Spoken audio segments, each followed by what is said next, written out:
Bonjour à toutes et à tous. Aujourd'hui, nous nous retrouvons avec Andrés Guarín, qui travaille en tant que formateur et responsable des projets pour l'OSAR.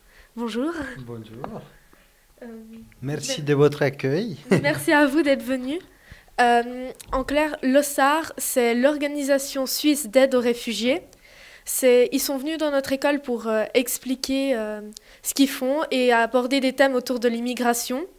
Comme par exemple, il y a un thème, il y a une activité qui fait revivre ce que vit un migrant durant son trajet. Je vais le faire cet après-midi. Et des thèmes où on aborde à qui accorder la protection suisse. Est-ce que vous êtes content, vous, comment s'est passé ce début de journée? Alors, bien sûr, moi j'ai beaucoup aimé de la participation des élèves dans les différents ateliers. Alors moi je suis plus responsable aujourd'hui de l'atelier intégration où on a différentes histoires de vie et puis les élèves ils étaient très participatifs, l'accueil de l'école était magnifique. On va voir les repas si ça se passe de la même manière. En fait, vous travaillez avec le SAR, donc vous côtoyez régulièrement des réfugiés, mais est-ce que vous pouvez nous expliquer un peu plus clairement ce que c'est qu'un réfugié? Bah, un réfugié, déjà il faut savoir que bon, c'est une notion qu'on travaille dans l'atelier qui accorde l'asile en Suisse. Et on fait toujours la confusion entre les réfugiés et les demandeurs d'asile. Les demandeurs d'asile, c'est la personne tout simplement qui demande la protection. Et les réfugiés, c'est celui qui a le statut reconnu comme réfugié. Du coup, à ta réponse sur qu'est-ce que c'est un réfugié, je dirais, c'est les personnes qui ont réussi à avoir ce statut reconnu comme réfugié, qui ont reconnu que leur vie était en danger dans leur pays d'origine. D'accord. On en sait donc maintenant un peu plus ce que c'est qu'un réfugié. Pour préparer notre interview, on s'est rendu sur le site de l'OSAR. On a vu dans les statuts que l'OSAR s'engage en faveur de la protection des réfugiés et des personnes à protéger. Concrètement, comment vous aidez ces personnes en fait? Quelles sont les méthodes que vous utilisez? Alors, disons qu'à l'OSAR, on a trois axes principaux d'action. Un premier axe, disons que c'est la partie la plus importante, où il y a une batterie, un groupe de juristes qui travaillent à Berne et qui aident à tout ce qui est la procédure d'asile pour les demandeurs d'asile. Et elle aide également à sensibiliser la population au niveau des lobbying. C'est des gens qui sont en contact avec les politiciens également. Un autre axe, que c'est l'axe de la communication. On essaye de faire des campagnes assez régulièrement pour sensibiliser la population à la thématique de la migration forcée. Et le troisième axe, que c'est un peu l'axe pour lequel je travaille, pour lequel je prends la parole aujourd'hui, c'est l'axe de la formation. L'idée, c'est un peu sensibiliser la population à nouveau à toutes ces thématiques liées à la migration et surtout à la migration forcée en Suisse. Ça, c'est plus ou moins ce qu'on fait. Et puis l'OSAR, de manière un peu plus générale, il a un rôle d'organisation fêtière qui représente au niveau de la Confédération des autres organisations comme Caritas, l'Armée de Salut, Amnesty International, Section Suisse, dans tout ce qui est la thématique liée à l'asile en Suisse au niveau de la Confédération. Vous avez parlé de migration forcée, donc juste pour les personnes qui nous regardent, est-ce que vous pouvez expliquer ce que c'est? Oui, complètement. Alors, la migration forcée, c'est tout simplement les personnes qui ont dû quitter leur lieu d'origine pour des causes qui ne leur appartiennent pas, c'est-à-dire la guerre, des persécutions ciblées. C'est des personnes qui peut-être sont pas en accord avec les systèmes politiques mis en place dans leur pays.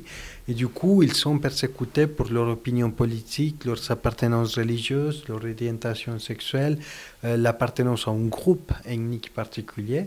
Du coup, c'est des personnes qui sont forcées à quitter leur lieu d'origine.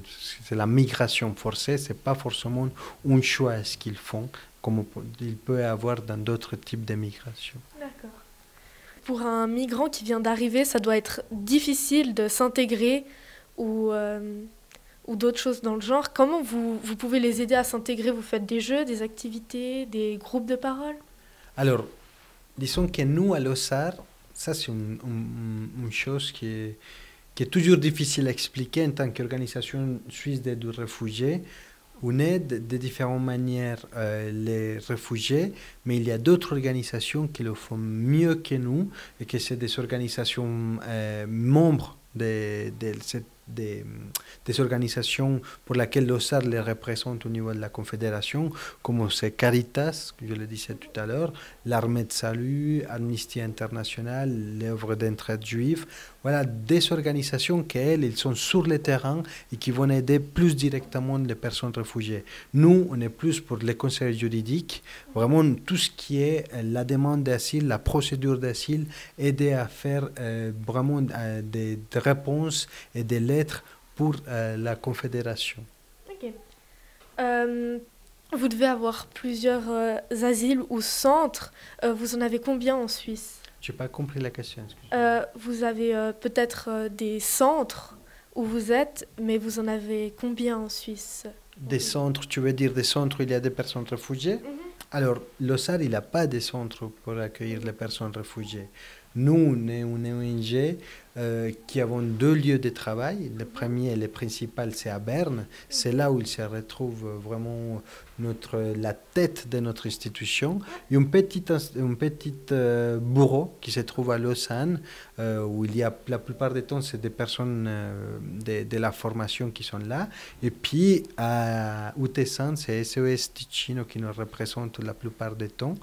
Et sinon, les bureaux qui aident les personnes demandeuses d'asile sont des bureaux cantonaux qui sont donnés pour les secrétariats d'État aux migrations, où il y a beaucoup d'autres organisations qui viennent aider ces institutions. D'accord. Du coup, vous accueillez environ, enfin vous aidez combien de migrants par année vous? Ouh là là, je n'ai pas de chiffres en tête de combien de personnes réfugiées on arrive à aider par année. Vraiment, je n'ai aucune idée au niveau des chiffres, des numéros, mais si tu veux, la prochaine entretien, je peux te donner des chiffres plus précis.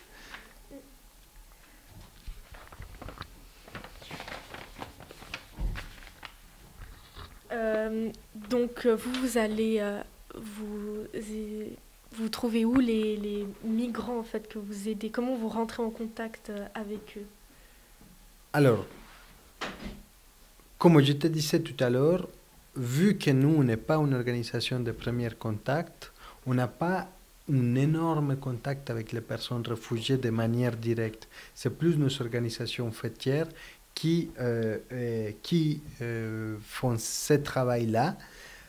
Du coup, on ne prend pas forcément contact, mais si on a besoin d'avoir un contact avec les personnes réfugiées, on va aller directement dans les entités responsables dans le canton pour avoir des contacts directs avec les personnes réfugiées.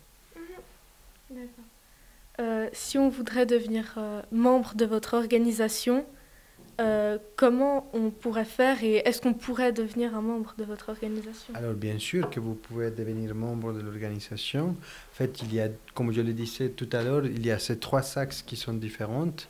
Si vous êtes juriste, vous avez complètement la place dans l'équipe des juristes. Si vous travaillez au niveau des médias, de la communication, des chargés de projet, vous pouvez faire également partie. Et puis tout ce qui est la formation, l'animation, vous pouvez également faire partie. Du coup, vraiment, il y a des profils très divers au sein de l'institution. Du coup, c'est ouvert à tout le monde. La seule demande que je pense qu'il doit y avoir, je me porte, comment dire, je fais porte-parole de l'OSAR, même sans l'être très officiellement au niveau de toute l'institution, mais il suffit vraiment d'avoir envie d'aider les autres et puis de partager des fois ces expériences. Ouais, d'accord. Eh bien, merci beaucoup d'avoir participé à cette interview. Merci à vous. Attendez, on a oublié un truc. Pour vous, c'est quoi un migrant?